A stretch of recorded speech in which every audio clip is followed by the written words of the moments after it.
მარსზე ადამიანის გამგზავრების დროს სულ უფრო ახლოვდება ამერიკის შეერთებული შტატების აერონავტიკისა და კოსმოსური სივრცის კვლევის სააგენტომ ჰავაის უნივერსიტეტთან თანამშრომლობით კიდევ ერთი ექსპერიმენტი დაასრულა, რომელიც წითელ პლანეტაზე არსებული ვითარების სიმულაციურ პირობებს უზრუნველყოფდა. ექსპერიმენტის სწავლები მცირე პრობლემების დაძლევას უკვე შესაძლებლად მიიჩნევენ. სამეცნიერო წრეებში კი ამტკიცებენ, რომ მარსზე ადამიანის გამგზავრება უახლოეს წლებში მოხდება.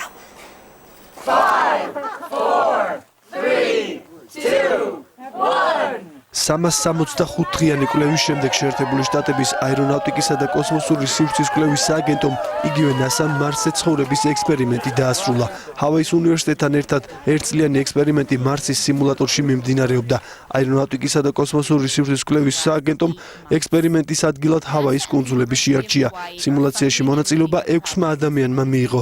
BBC-ს ინფორმაციით ექსპერიმენტი 2015 წლის 29 აგვისტოს დაიწყო. ჰავაის სივრცის კვლევის სიმულატორის საერთაშორისო თანამშრომლობითი კვლევის მაგალითია. ძალიან სასიხარულოა, რომ ეკიპაჟი მარსიდან დედამიწაზე დაბრუნდა.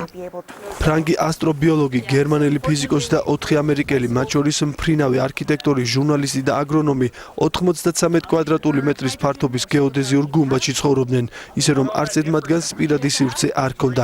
სუფთა ჰაერსა და ახალ საჭმელს მოკლებული მკვლევარები ძირითადად კონსერვებით იკვებებოდნენ. გარეთ გასვლა კი მხოლოდ სპეციალური აღჭურვილობის მეშვეობით შეეძლოთ.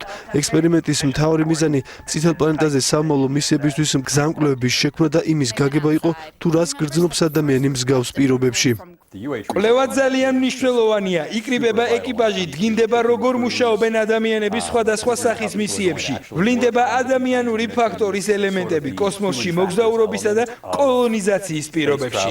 ჩემი მოსაზრებით ახლო მომავალში მარსზე მისია რეალისტურია.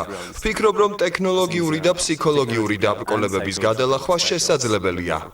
თქვენ შეგიძლიათ მოიპოვოთ წყალი მიწიდან, რომელიც მშრალად ჩანს. დასტურდება, რომ შეგიძლიათ მოიპოვოთ მარსზე წყალი პატარა სათბური კონსტრუქციით. NASA-ს მიერ ჩატარებული სიმულაცია ხანგრძლივობით მეორეა. მსგავსი ექსპერიმენტი პირველად რუსეთში ჩაატარეს, რომელიც 520 დღის განმავლობაში გრძელდებოდა.